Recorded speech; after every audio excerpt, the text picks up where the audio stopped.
Hello, everybody. This is Dr. Shane, and we are going live in 8 minutes. In 8 minutes, if you want to log on, feel free. Any of you that join me, I will see you as you come on in. Let me put up the comments here.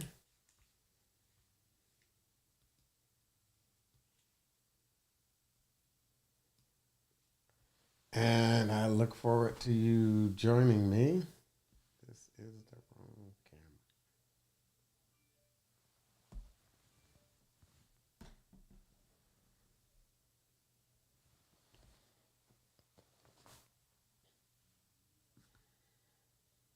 camera.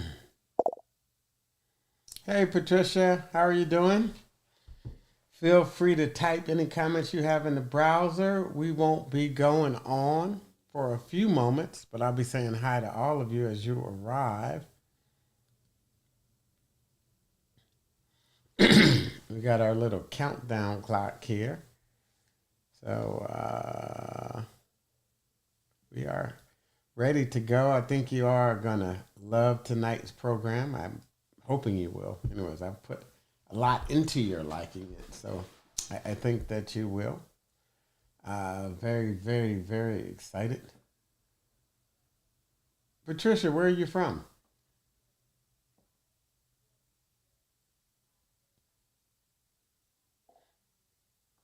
Lewis, what's up? We are live, Lewis. We are live, my friend. After last night, I had some making up to do, man. I had to get in early and get it right, man. I ran into my technological challenges, and I spent all day on this computer, literally, making sure I came correct. But I hope you all watched day 4. Super excited. Got a special announcement tonight. So yesterday had nothing to do with it, just the whole program has, but it's kind of a makeup for yesterday too. So I'm excited about sharing something extra special with you all.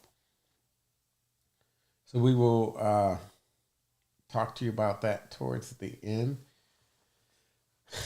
How's everybody doing with their homework? Anybody got any questions? Is that all good with the homework? Or are you just doing all good, Louis?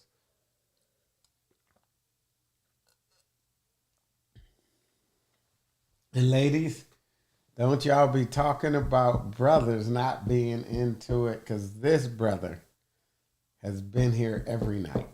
This brother has been here every night. So we got to take our hat off to you, Louis. You've been here every night. Just all good. All right, we're going to go with that. We're going to go with that. Anyway, so I'm just waiting for folks. It's about to turn 8. We'll probably, excuse me, start like 5 after the hour. Sometimes technologically, people could just have trouble getting logged in.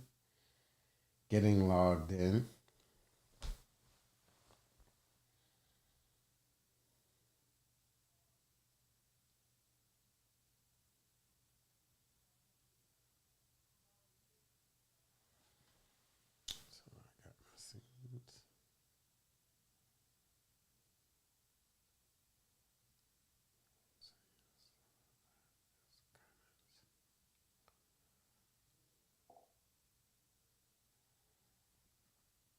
I'm glad you like that, Charles. Give people a clear sense. People could go get their water, take their biological break, get a beer, get a glass of wine. It is Friday night, so well, I can, because and y'all will be saying, "What the heck is he talking about?"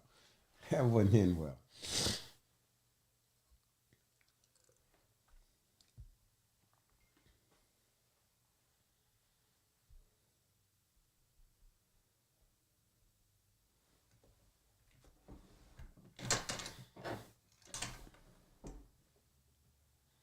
Charles Smith, I think you've been here every night too, haven't you? Well, look, brother's showing up, man. Y'all showing up and showing out. Yeah, I think Charles Smith has been here every night. Where you from, Charles?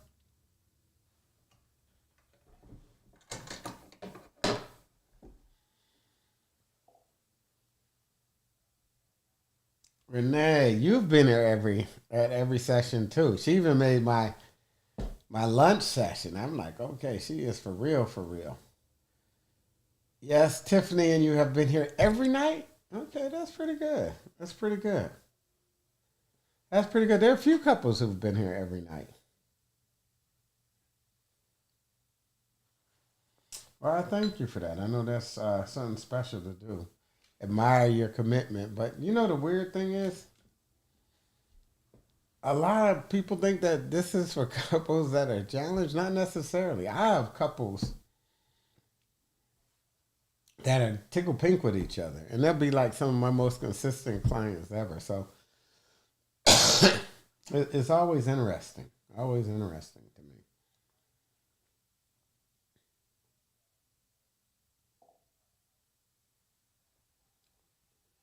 When is the lunch session? We're going to talk about that at the end. So I'm going to let you all vote on a time. Vote on a time. I guess I'll say it now. I'm going to do a bonus session tomorrow. I want you all to tell me some times, and I'm going to pick a time. I'm thinking between 2, 4, or 6. 2, 4, or 6. I know with the NFL, there's nothing I could do. I'm going to come up against somebody's team. That is just the way it is going to be. That is just how it is going down. But yeah, there you go, Renee. Y'all hear this? I got people up in this camp. That's one of my peeps. I got peeps. We got 2 minutes to go, so that is one of my peeps. Where are you from, Renee?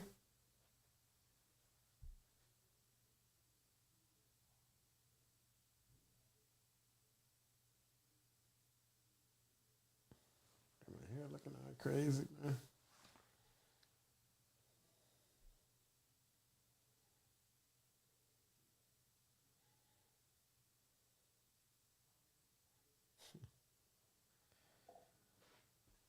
Oh, you're from DC? Okay.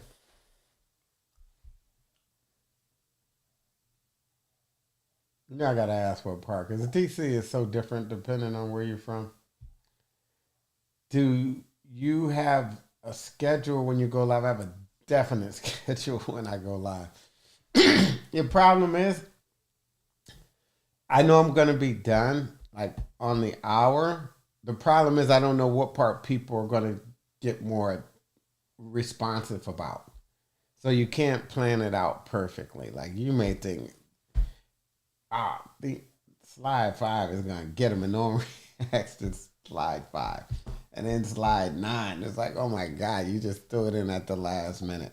So you can't really say, hey, what's up, Tiger? What's up, John? How you guys doing? How you doing, Janet, Jeanette, and Kenneth? Northwest, Uptown for life. Okay, over by Petworth.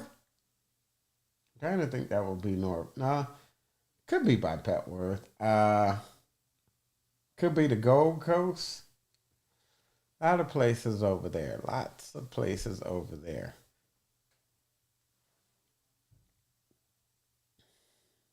All right, we are about to get started.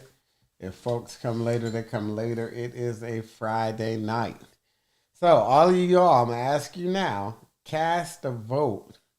Columbia Heights, okay. Cast a vote for tomorrow. I'm going to do a bonus session. Sex and intimacy. How you could use all of this to seriously improve your sex life. I've seen a lot of couples do it. A lot of couples do it. So, anyways, we are going to get started here. I'm looking at 6 p.m. I want to hear what some other people got to say. So 6, if no one else says nothing, will be our winner. Will be our winner.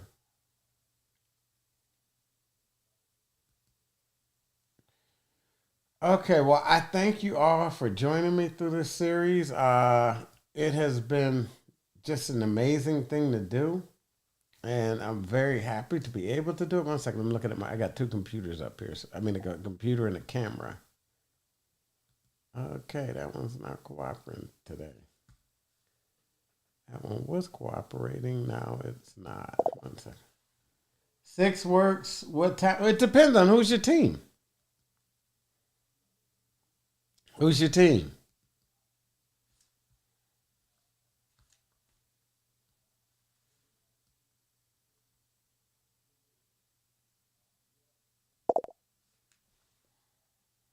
Six looks like it works for everybody. Okay. Then we will go with six. How did I do that? That's right. I went the last. The Detroit. Oh my God, Charles, we got to talk, man. I'm sorry. That don't sound good, right, Charles? I lived in Michigan my whole life. I was not a pro fan because of the daggone Detroit Lions, man. Barry Sanders used to be out there killing it. That's it. But I admire anyone that can stick by their team. Are you from Detroit?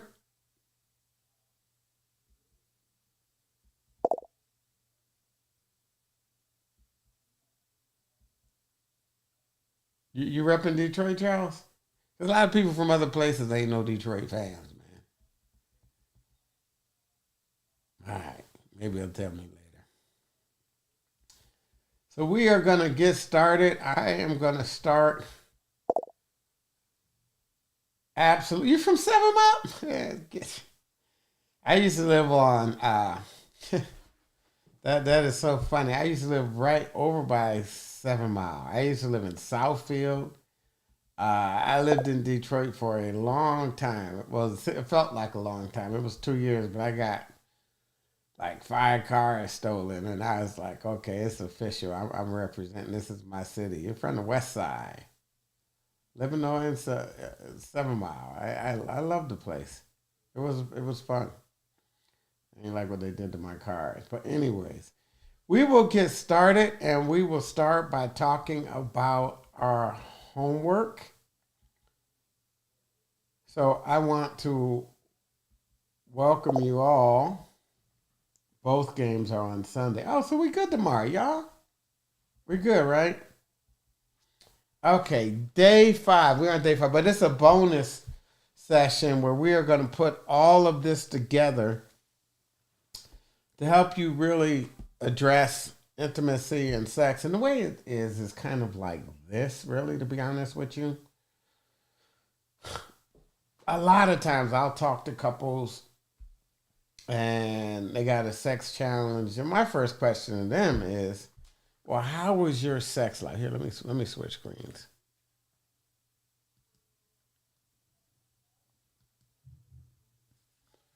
So my first question to them is, how was your sex life before?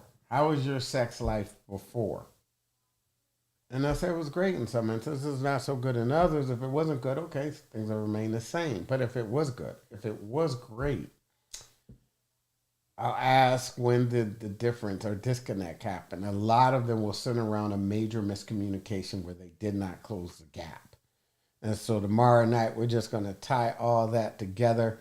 I'm going to ask everyone that's coming in the six work. So that is going to be our bonus session. I'm just announcing it today at the beginning because some of us might have dates or whatever we have. With COVID, I ain't so sure, but you never know, man. You will never know in life, right? So we are going to get back to our presentation here.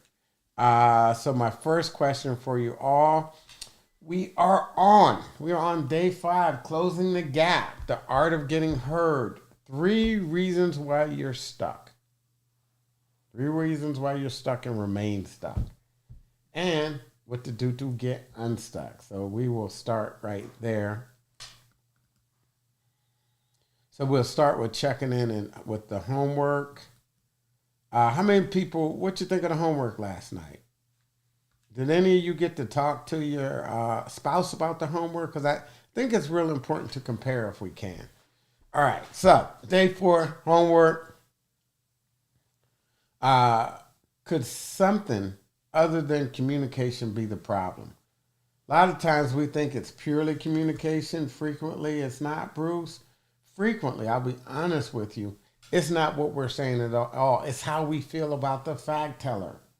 Boy, they're always critical. Boy, they this. Boy, they're that. Boy, you raise your voice. They go hollering at me again. Hey, who you think you talking to?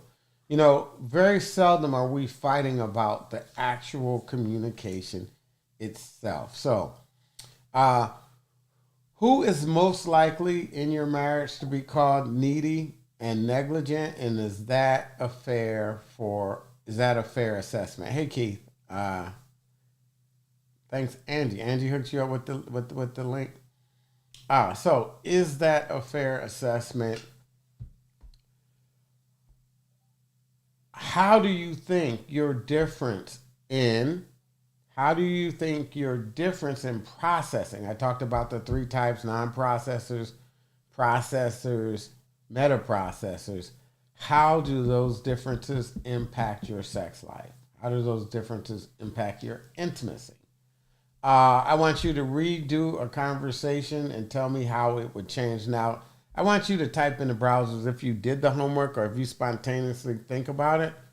What are some of your responses to this before we move on for today?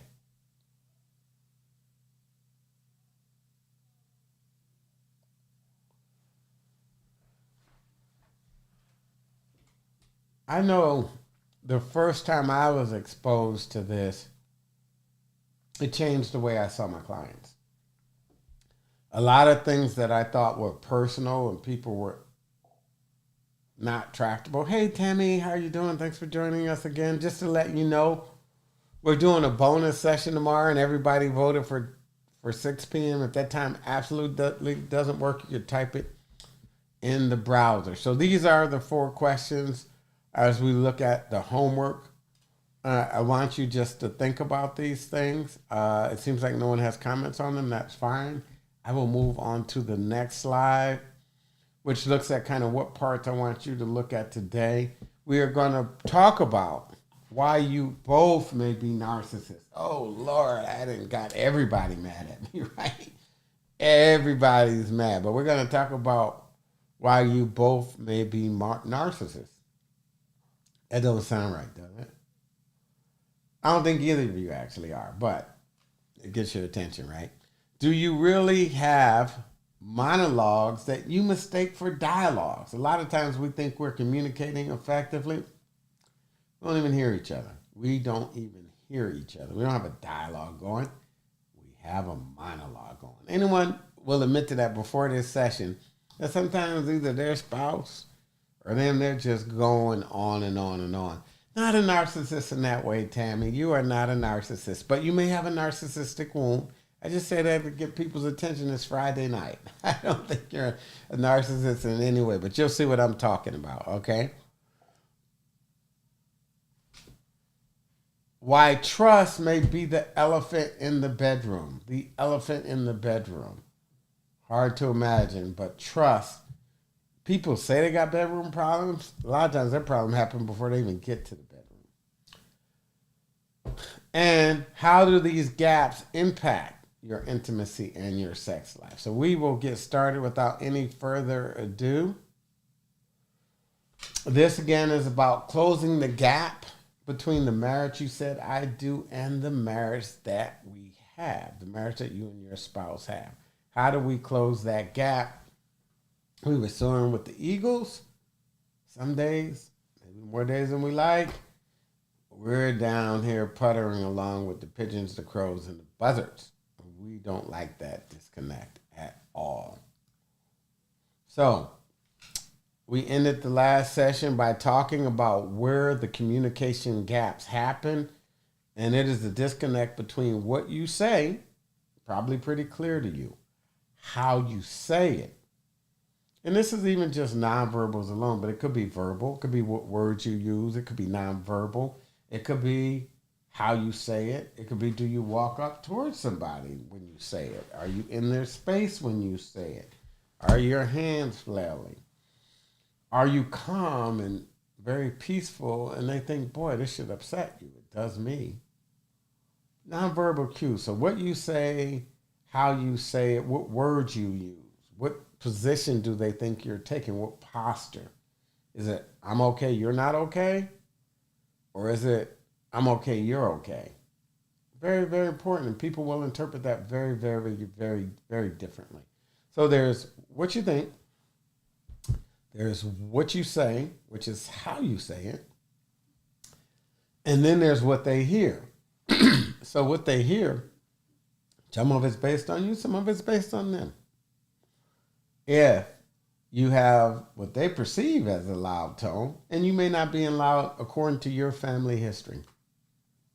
Folks get upset, they just say stuff in crazy ways all the time, but that's not their house.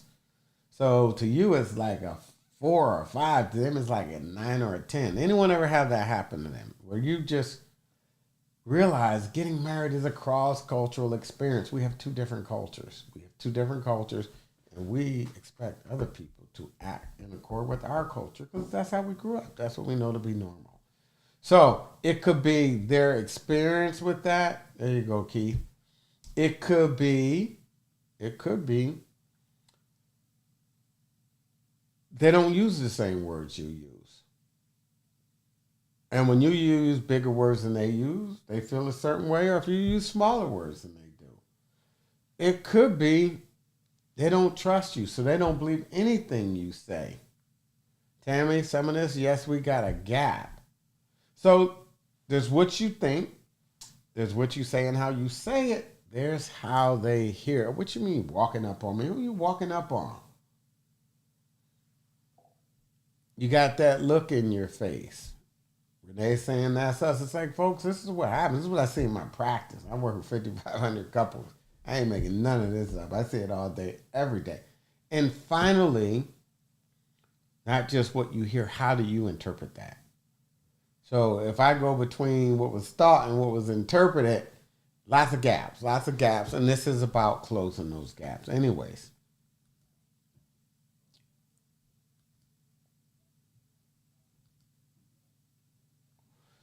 So 3 reasons couples don't get heard. 3 reasons couples don't get heard. 3 reasons there's a gap between what you think and what they interpret. And these are some big ones that I see over and over. Like if I had to say 3 things that you should never do. And be honest with you, infidelity isn't even on here. Don't get me wrong, infidelity could be a deal killer. But more so than infidelity is the betrayal and the mistrust. That's on here. I find people, believe it or not, they come into a marriage prepared for the fact over 20 years, 15, 30, 40 years. Something may happen. Be honest, women are better prepared. Men, we can't deal at all. We got a challenge. We talk about women being emotional. We can't get our emotions in check. I'm just being real. Anyone on the call that might have had that experience or not, men, we can't handle it. We just can't. I know I'm going to lose my man card. Hope it still goes to the machine, but it's true. So 3 reasons couples don't get heard. So I'm going to step into your point, Tammy. No, I don't think you're a narcissist, but I do think we all have narcissistic wounds. My 20 years in the military plus my background, I tend to speak in the active mode. And that's interesting because if you have a spouse that speaks in the inactive mode, it could be overwhelming. But in your environment, couldn't thrive without that. So what is a narcissistic wound now that I've offended you all and you feel like I've called you narcissist? Nope, not what I'm saying. Not what I'm thinking. I had a couple call me like after 2 years, like, I can't believe you called me a narcissist. I didn't call you a narcissist. I said you have a narcissistic wound. They're different. Give me an example. So let's just say that you are in my office on my couch.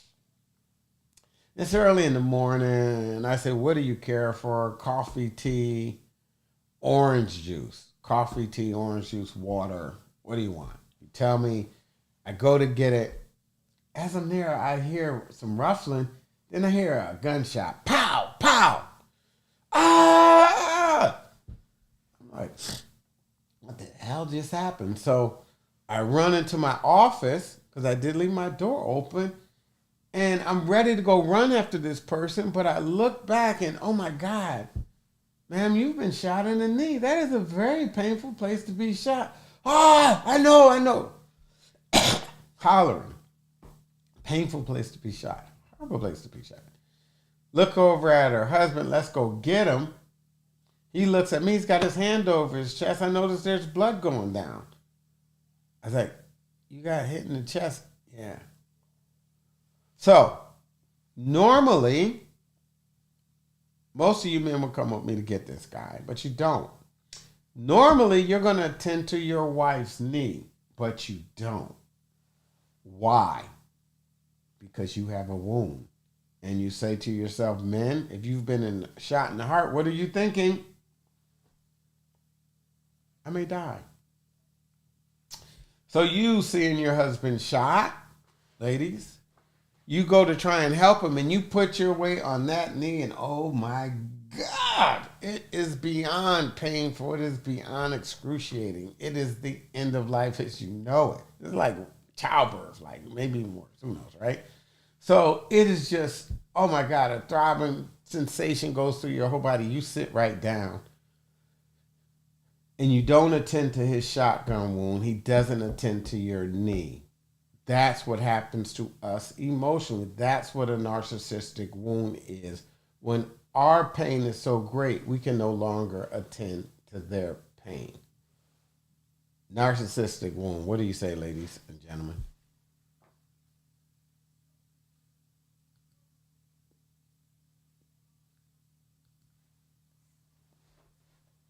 I'm the only one with a narcissistic wound on this call?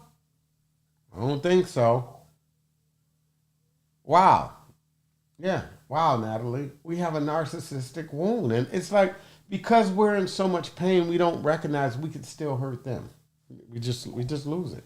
We just lose it. Yeah, we both have it, Jeanette. We both had it. You feel a little different about being called a narcissist? God damn it, you're still ready to beat me up. Looking at me side-eye. It's all of us. It's all of us. And we have to stop and realize just because I'm in pain doesn't mean you're in pain or not in pain. It's an original. It is an original Lewis McGuire. I'm guilty. Now you see why I don't have a schedule? Because I didn't know this was going to be the one. A lot of truth there. And we hurt them, and we hurt them bad, and they hurt us. Just the way it is. Just the way it is. So where do they come from? We both have them. I'm going to switch screens here. 1 second. Let me go to...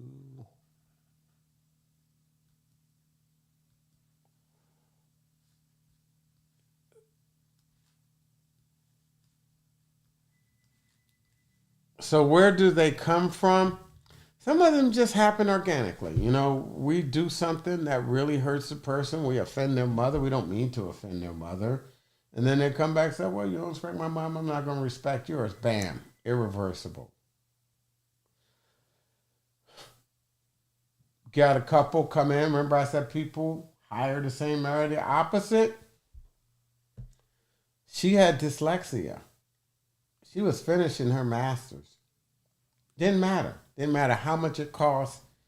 He could not understand it. He was a businessman, and he told her she needed to grow up. She was silly. She was silly, and she needed to let this educational thing go by the wayside. She couldn't imagine it. Killed her dream. She proceeded to castrate him. I'm just saying, we have it. It happens to the best of us.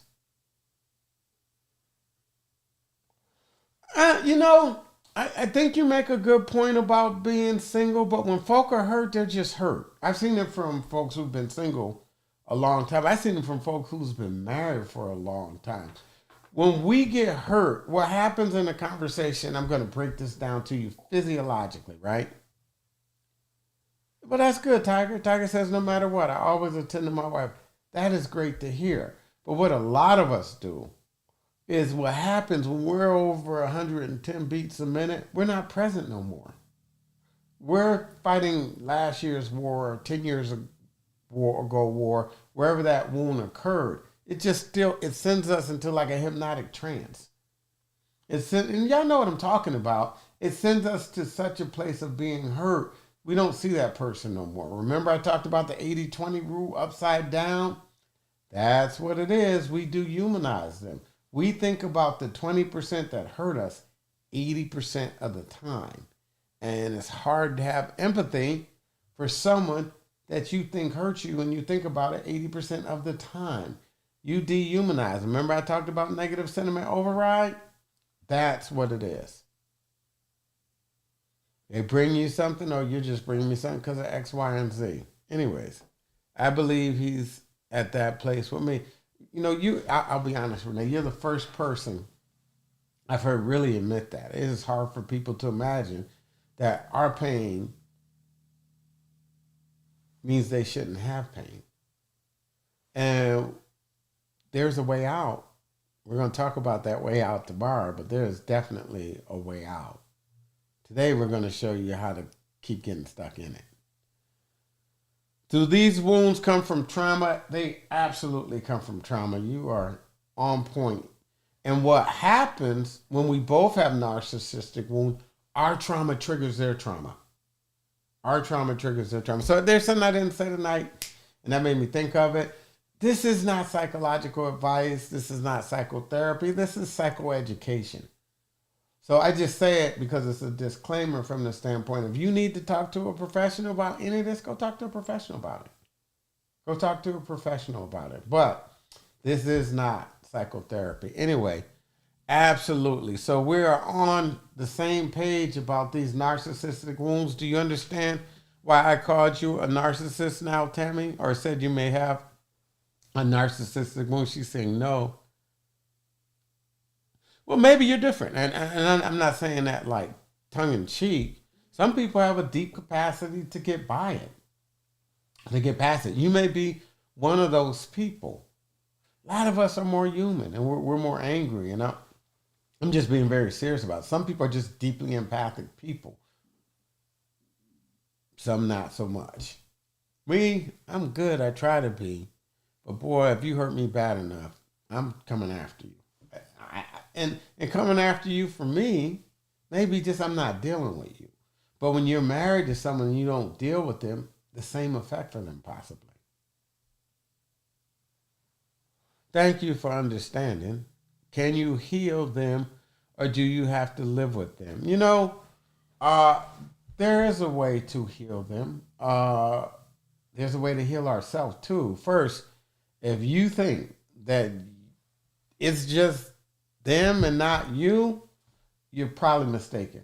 You're probably mistaken. That's equivalent to saying, I'm kind of perfect here. You not so much. So very, very unlikely. And I'm being honest. You have to look and say, boy, what did I do to hurt you? Or let them go in some cases. But, you know, sometimes it's like, maybe we could get it fixed. A lot of us think there are two options. Do I stay? Do I go? Do I stay? Do I go? Reality, there's three options. Can we stay and fix it? I say try that option first.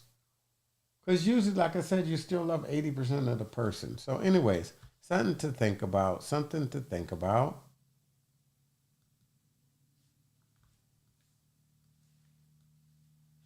So that is the narcissistic wound.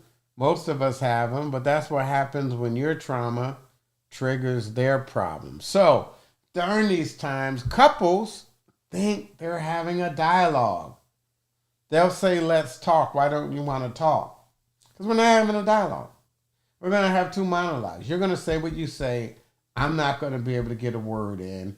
I'm not going to be able to change nothing. Give you an example. Frequently. Couples come into my office, they sit down. One spouse goes on for like 5 to 7 minutes. This is really early. I usually, after a while, I cut it off at 2 minutes. But I got to let them get out their system. 5 to 7 minutes, I'll ask the other spouse what they just say. Well, they said blah, blah, blah. Well, no, that's not what they said. That's not close to what they said. Did you hear it? No, didn't hear it because what we do is we're waiting to respond. So they're talking. Point one, what? I don't remember it quite that way. Point two, boy, did you hear anything I had to say? Point three, oh my God, really? This is what we're doing. By the time we get to point eight, they're glazed off. So they're just looking. Eventually, those lips are going to stop moving. And when they do, yeah, I'm going to say this. Yeah, checkmate. Checkmate. I'm going to check them. I got them good. No, their lips stop. They don't acknowledge anything the other person says. Instead, it all comes out. it all comes out. And they have two monologues. So no one wants to talk to no one where it's a monologue. No one does. And you throw in the possibility that they're a non-processor or a processor, you are just having a moment by yourself and they're just waiting for it to end. And we stay unstuck, we stay unheard because of that reason. It might be because it's a monologue. I mean, it's a narcissistic wound, and we can't recognize anymore that they have something, they have a side that's different than ours that we need to hear. Oh Lord, can I get a witness on this joint? Bruce, you are the man. I'm serious. Bruce says, you know what? I am guilty as charged. Most of us on this phone. We might have some saints on here. I'm guilty of it. You know? Or just silent. Whatever. I ain't listening to none of this. You tripping. You ain't gonna hear me no way. You know, it can be exhausting. It could be draining. It can be draining. So we have to watch, have a monologue, because guess what? If it ain't sweet between the sheets, I guarantee you're bringing this version of you or the pain residually caused by it. That much I guarantee you. That much I guarantee you. All right, Denise. Denise's like, I am silent on this one. I am pleading the daggone fifth up in this game. So, the second one.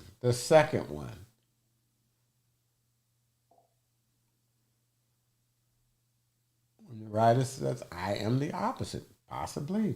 Like I said, there are some people that are different. I have never had a person come in my office that was guilty of listening too much. I'm going to be honest. That person has not come yet. They may come. I don't think they came and I missed them, but I've been wrong before. I don't think that person exists. So if you're on this call, and this is why repair attempts is so important. So a lot of people, and this isn't you, this is all of us, they say to themselves, I'm not doing anything in this marriage. I'm not doing anything in this relationship. It's all them. Could be. But if you're perfect and they're completely imperfect, boy, you made a bad choice, which makes you imperfect. I mean, if not, why keep somebody? I mean, if they absolutely have nothing to offer, it's kind of like saying, I hate you, but please don't go. I hate you, but be faithful. I hate you, but change and do the things I want for you to be. Who's listening to that? Really, you hate me? How are you that? Who are you to hate me? I mean, people get an attitude about that type of thing.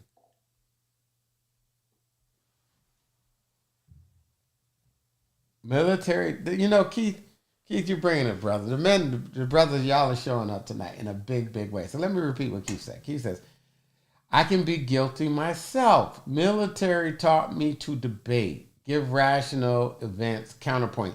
You do that. Smart people do that. Salespeople do that. Attorneys do that. We got to watch it. News people do it. You know, a lot of people with verbal gifts, they get in trouble. So Renee said, say that again. So if we think that we're the only one here not doing nothing, could be. But boy, at least you had the problem of being perfect and choosing someone that's so imperfect. So imperfect. Why would you want to keep them? Like I said, I hate you, please don't go. No one's staying in love with that. I wouldn't. Hate me? Okay. You know what I'm saying? I mean, you could be mad, you could be angry for a period of time, but you hate me? I'm out. Emotionally out. You hate me? Bye. I don't want to be around you. I don't want to talk to you because I know when you hate me. Because I'm going to develop some feelings for you. Anyways, yes, it can be tiring. But remember, I talked about the 80-20 rule. We still love 80% of that person, or we love our family. I don't believe in romantic in love as this everyday thing. I think couples fall in and out of love all the time. But if they're friends, they'll find their way back to each other and fall in love again. So let's look at the repair attempts. So go back here. If you're having marital troubles, one of three things happen. Either you didn't recognize the repair attempt that they made, either you didn't return a repair attempt that they made, or you didn't initiate one yourself. Those are the only three reasons that you are having challenges with your spouse. No. There's other stuff that happens. I'm not saying that explains someone's blank behavior, but I'm just saying we weren't able to work through it. We weren't able to partner through it because one of those things. We didn't acknowledge, we didn't return, or we did not initiate a repair attempt. Yep, Derek is very factual. The 80-20 rule is. So I say that to say, so I have a spouse come in and they'll say, well, we had an argument. After the argument, I normally blank, leave the room. This time I stayed in. Other person, well, you just stayed in because we're in therapy. It doesn't matter. That is a repair attempt. If you don't acknowledge, if you don't return it, I've had people tell me, yeah, you say you want to talk about our marriage, but you just coming in here to check this off your list. No one's coming to see me to check off their list. I'm too expensive. I'm not trying to be funny about it. I'm not fun. I'm not this easygoing person with this social visit. No, if they come in here 2-3 times, I mean, one time I've had people come in, but they select out pretty quickly. They're coming to therapy because they want to fix it. If you don't believe that, that's your problem. Don't get me wrong. They could have lied and done you wrong for 30, 80 years. I'm just saying, that's not why people come to see me. Attending this challenge is you are dead on, Tammy. You are dead on. You are dead on. So I'm just saying, when people tell you their truth and you say it ain't true, what do they have? Okay, if I don't do nothing, I go out and party and hang out with my boys, I ain't working on the marriage, or my girls, I go on a girls trip. If I come home, I ain't working on it. It's a no-lose situation. They lose if they give you the behavior you want. They lose if they don't. B.F. Skinner once said this best. He said, all human behavior can be related and tied to two primary motivators. Seek reward and avoid punishment. So they are doing something to seek a reward or avoid a punishment. But if they don't get the reward no matter what they do, they stop doing it. And that's the danger of repair attempts. The danger of repair attempts is once they see it doesn't matter that they do what you say or they don't do what you say, they stop trying. And then you cynically say you weren't serious anyway. It is over. It's over at that point. Just saying. Yes, and yeah. Anyway, so repair attempt. So Dr. Gottman, it shut down, Lewis. It is a complete shut down because it doesn't matter. I don't get the reward no matter what I do. I just get a hand slap. I could do nothing, get a hand slap. Dr. Gottman, the premier marital psychologist. Yes, he is the premier. His training was the best thing I did in my marital therapy life. He is brilliant. His research, he's written 46 books. He's a Sigmund Freud of marital therapy. I had the good fortune of doing 3 of his trainings and one of them with him. He says that he has found 91% of the time, if he watches a 5-minute video and does an assessment, like paper and pencil test, he could watch your marriage for 5 minutes and with 91% accuracy predict if you'll be together for 5 years, 91% of the time.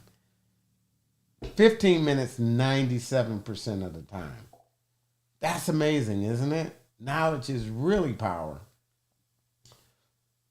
We're not that different. Repair attempts, he says, is the number one predictor of divorce. If you are with your spouse and you two are at that toxic place, that's it. Now, do some people marry bad spouses? All the time. Are some people you can't work with? Absolutely.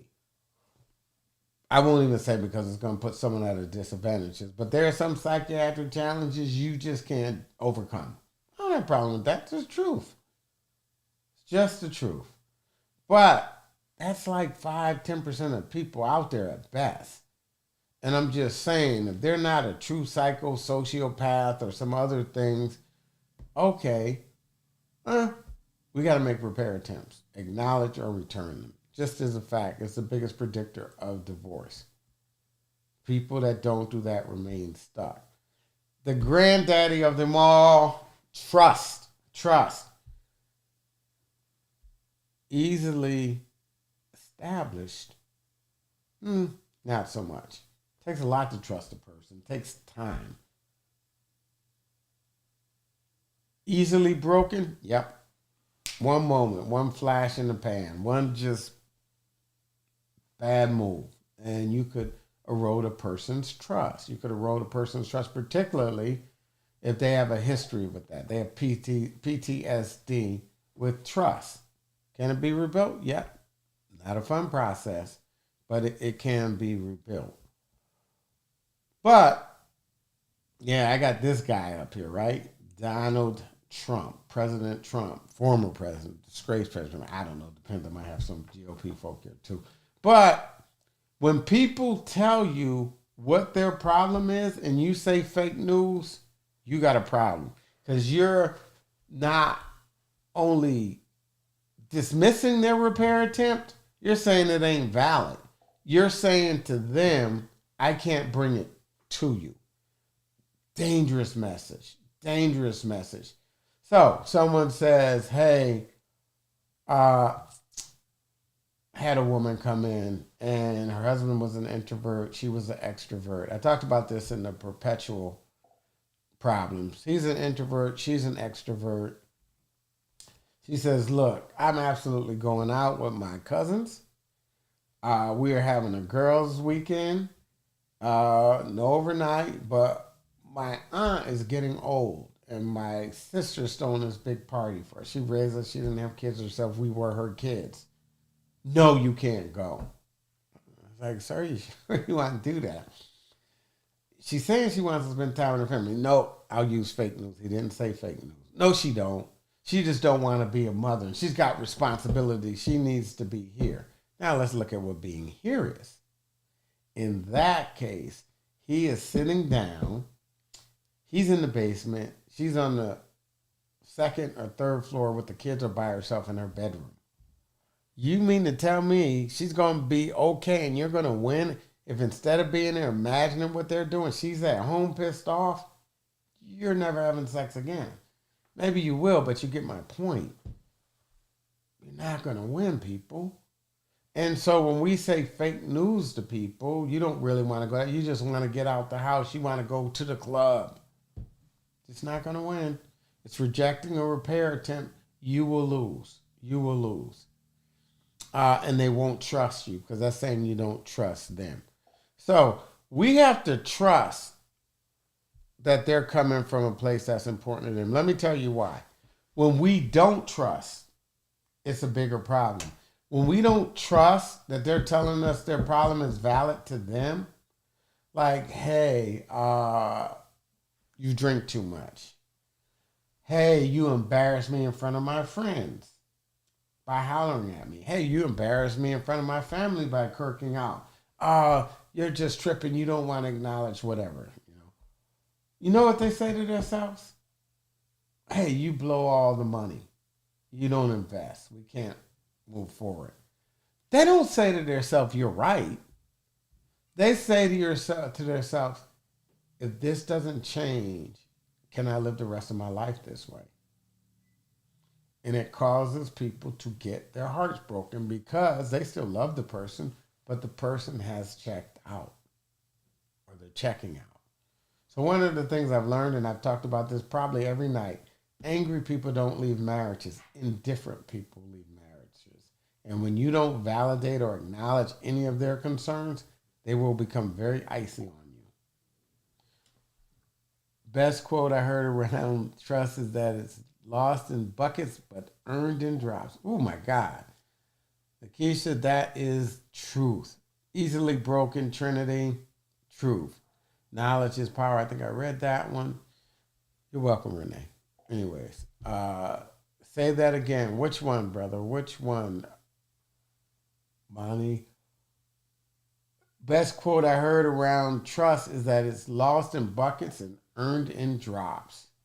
Trust is a choice, a will in action, and can be strengthened with time.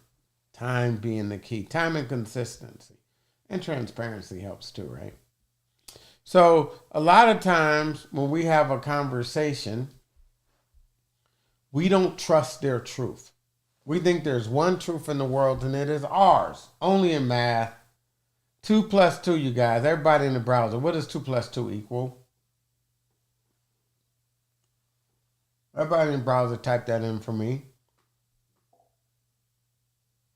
2 plus 2 equals 4. Natalie, the writer, 4. It just does. There's no debating that. There's no shading that.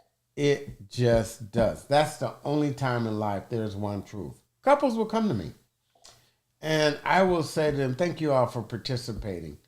Couples will come to me and they will say there's one truth and it's mine. And I'll say, let me hear the other person's truth because I don't know. Because I'm always shocked up in this camp what the other person said. I mean, I've heard responses that completely shock me, right? And it happens so much. I'm like, bring both people in. Let me hear. And even if they agree that it's the truth, let's hear that we agree. But there's never one truth. There's a myth of one truth. And that myth is it's your truth. Reality, there's at least 2 on this phone now. Everyone here has a different truth. You have a different truth about what you heard tonight. Different things just stuck out to you. Some are saying, I don't need to make no repair attempts at all. Some are like, oh, that's what I've been missing. Some of you like, yeah, they checked out. Just facts, Lisa.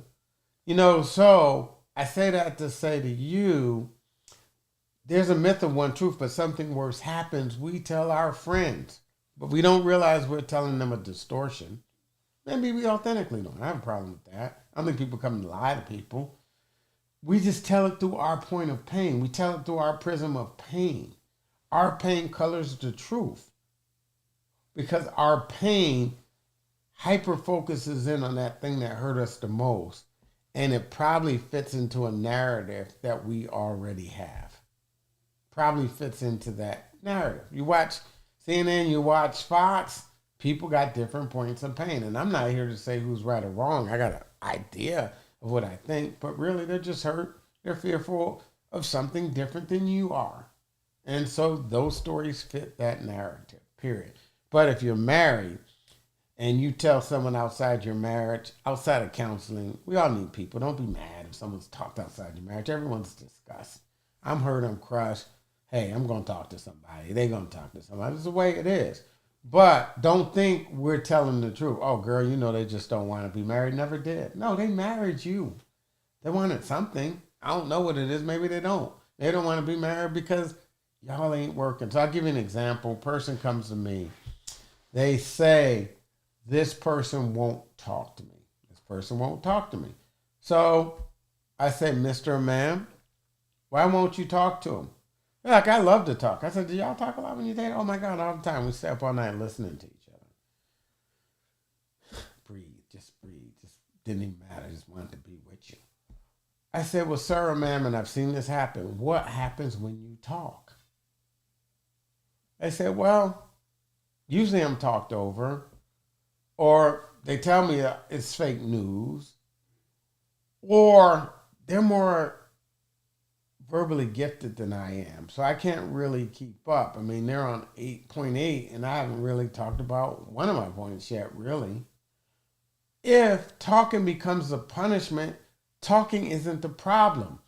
Punishing something we wanted to be rewarding is the problem. And they'll say, well, I hear them on the phone, they talk to other people. I'm not saying you're not being neglected. I'm not saying they're treating you right. I think they owe you, hey, we got a problem. Let's figure out how to fix it. I think no matter what, no one should just be shut down on and they're talking to another person, they ain't talking back. It just means we might be able to learn something from it. That okay? So when we're telling our friends, we say they don't want to talk or they don't want to have sex. You used to have sex with me all the time. I'll talk to the other person. Why do you want to have sex? Well, sex starts out the bedroom. We don't speak all week. We don't this, we don't that. Bang, you want sex. Sex isn't the problem. You're not speaking their love language is the problem, and you want them to speak yours. I'm just saying, keeping it real. Can I keep it 100? Y'all, go to the browser. Do me a favor. I always wanted to do this, right? Can I keep it real with you? Type 100 in that browser because I think I've been extremely straightforward tonight. I think throughout all these things, but we got to keep it real with ourselves. So you're writing that 100 for yourself so you can start to keep it real with you. If they're telling you they got a problem, they got a problem. Does it mean you don't have problems? Not at all. But if you want them to hear your problem, you got to listen to this. Thank you all. This has been one of my fantasies to do this. And I thank you all for coming through. It really is. It's like we just got to keep it real with folk, right? So, I'm going to say it. Some last few things on trust, and we're going to wrap up here. So, Louis, yes, I do have a schedule, and we will finish right on time with it. We should finish right at 7. I mean, at my clock, right? At 8. At 9, rather. Anyways, so if you don't trust the messenger, a lot of people, 60% of folk come to me say they got a communication problem. If you don't trust the messenger, doesn't matter how well it is articulated. Everybody, go to the browser and answer that one for me. If you don't trust, yes, Tammy, we'll answer some of your questions if you like. If you don't trust the messenger, doesn't matter how well their message was articulated. Go to the browser. Yay or nay? What y'all think? I know what the answer is. I'll be surprised if I don't get anything and it ain't an essay answer. Doesn't matter. Denisha, doesn't matter. She is correct. Tammy, Natalie, it does not matter. If you don't trust the messenger, it doesn't matter because you don't believe it anyway. You won't believe it anyway. And they know you won't believe it. So you don't trust them. This is going to shock y'all. Y'all ready? Y'all ready for this? If you don't trust the messenger, it doesn't matter. Okay. How well it's articulated. Confrontation tonight is confirmation. That is good to hear, Mike. That is good to hear, Trinity. Y'all ready for this? Boom! Oh, I had to hit you with that one. I had to hit y'all with that one. And if you don't trust them, they won't or cannot trust you. I know them. How you gonna not trust me and you didn't hurt me first or the worst? How you gonna not trust me? All that dirt you did and you don't trust me? Shocking. But that is the way life is. People that you don't trust won't trust you. I'll give you a story, right? It's a shocker. People don't see it coming. They never see it coming. Monique says, we need a marriage retreat. Angie says, dang. Natalie says, wow. They don't. I'll give you an example. I had this couple. And this guy, but doctor, is that what you say, Tammy? Money says, facts. The writer says, ain't that a... And it is. It is. But I had this couple, right? He had gone to, let's just pick a random place in the world. I will say Bangladesh, right? Now I want to go someplace more conservative than that. We'll say India. He had gone to India, gotten him a wife from this small village. Everybody knew everybody. He goes over there, pays the dowry, dates her for a few months, gets married, brings her to America. They're in America. And they're happily married at first. But he decides he wants to put his thumb on her. Not right. He's got control. But he does it anyways. I advise against it.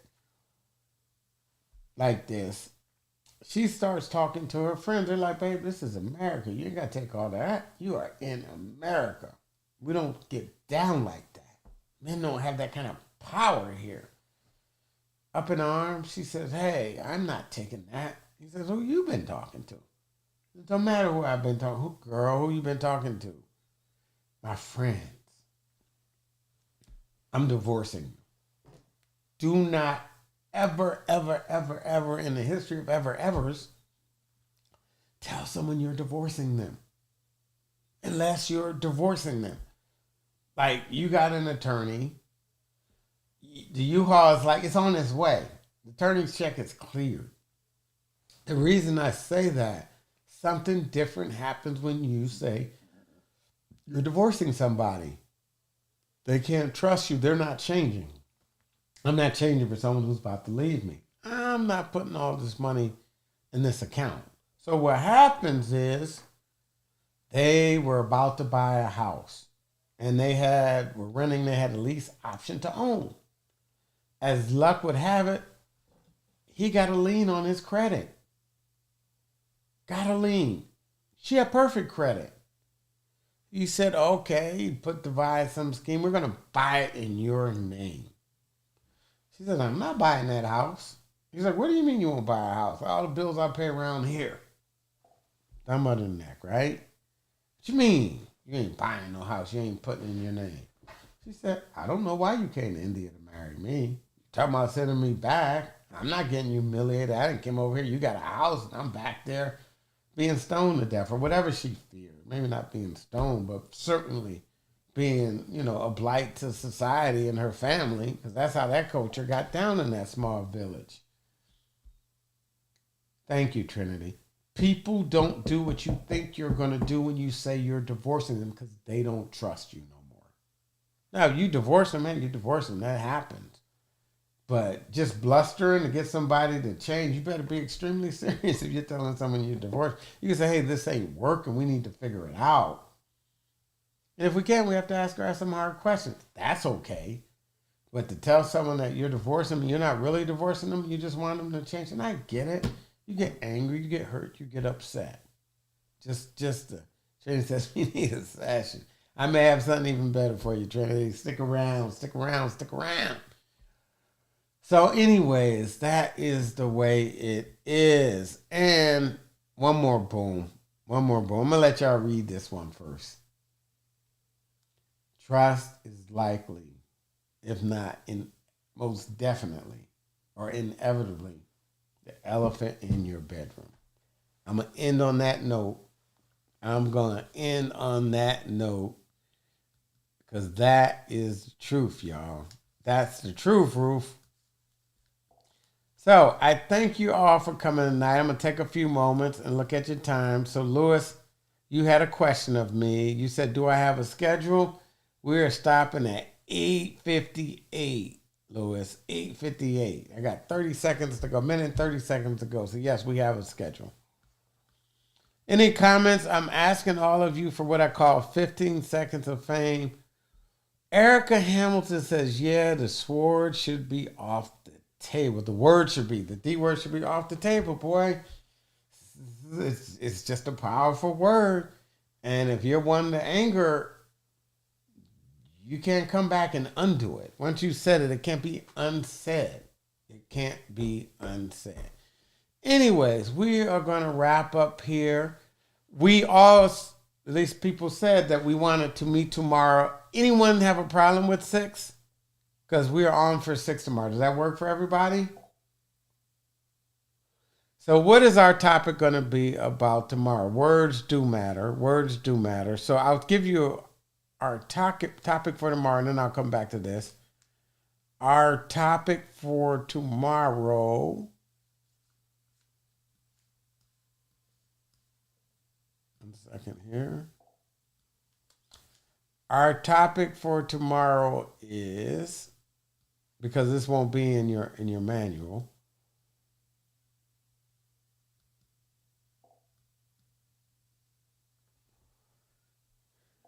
Y'all get the topic for tomorrow?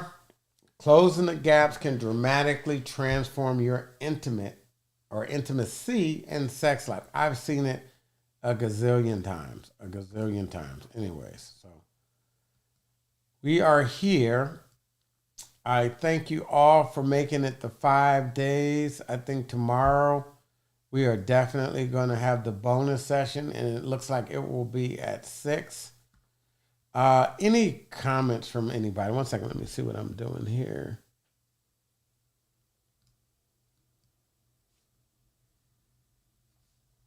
Okay, 15 seconds of fame. What stood out for you all in the conversation tonight? What stood out for you all in our conversation tonight? Yes, Charles, I did upload session 4. I'm going to send it out to you by email. Because of that mistake, I'm going to extend from Saturday to Sunday. how long people could listen to them. Tanisha, this one was heavy. I'm sorry. Friday night, I shouldn't have done it. I tried to wear my light jacket, to kind of fool y'all like it was going to be light. But, hey, I am a marital psychologist. This is what I see. Narcissistic wounds. The truth is the elephant in the room. But then states what we should have done after we are doing it. The monologues don't make a dialogue. Two monologues do not make one. Muslima, narcissistic wounds. Thank you. If you don't trust them, they don't trust you. They can't. You can't trust someone that won't trust you because you don't know what the heck they're going to do. And if you're saying all the time how you don't trust them, don't think they're sitting around thinking about how they could trust you. Narcissistic wounds. So no access to videos after Sunday. No, but I'm going to give you another option. And I'll be presenting that to you tomorrow. Y'all are here, not all year. I'll give you the sneak preview. I've really gotten a lot out of this.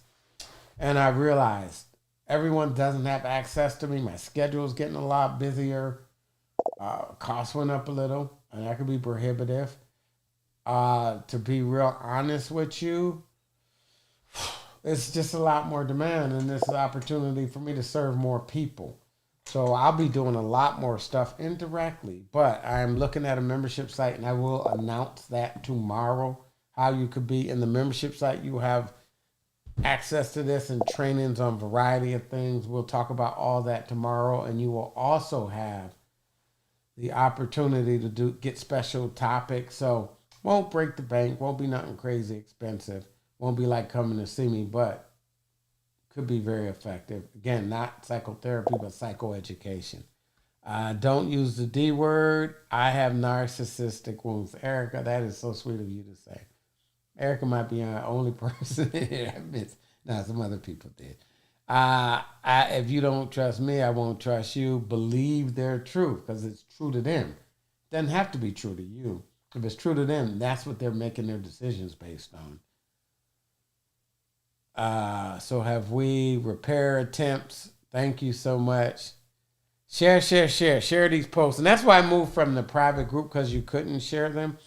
But anyways, I thank you all. It has been a pleasure. We will give a bonus section tomorrow where we talk about the intimacy and we talk about how all 5 of these days compositely has taken you from the marriage you said I do to the marriage you have. But good news, couples struggle from a lack of skill, not a lack of will. And if you have the will, these are all teachable skills. No, are you going to get it in a 5-week program like this? Absolutely not. Boy, you'll learn a bit. I think I've learned a lot just listening to you. But ultimately, you may need a bigger solution. You don't want to put a Band-Aid on a shotgun wound. But we'll talk about that tomorrow. Educate to elevate. Thank you, Trinity. I appreciate it. I'm glad you thought it was fantastic. I thank you all. It's been my pleasure to serve you, and I will see you tomorrow at 6. Good night to all. So if you see my schedule, Louis, I was exactly an hour. So that works out. Anyways, good night, everybody. Thank you. I really appreciate you. Yes, we are going to learn. Processor mindset, does that play a part in fueling the mistrust? Absolutely does, because we think it's personal. Not personal, just how a person's wired. Nothing's personal about it. Just like how you talk and how you process ain't personal. Only way you know how. Anyways, you all, good night, and we will see you on the other side. Bye-bye. I'm Dr. Shane. Remember, it's never too late to live your happily ever after.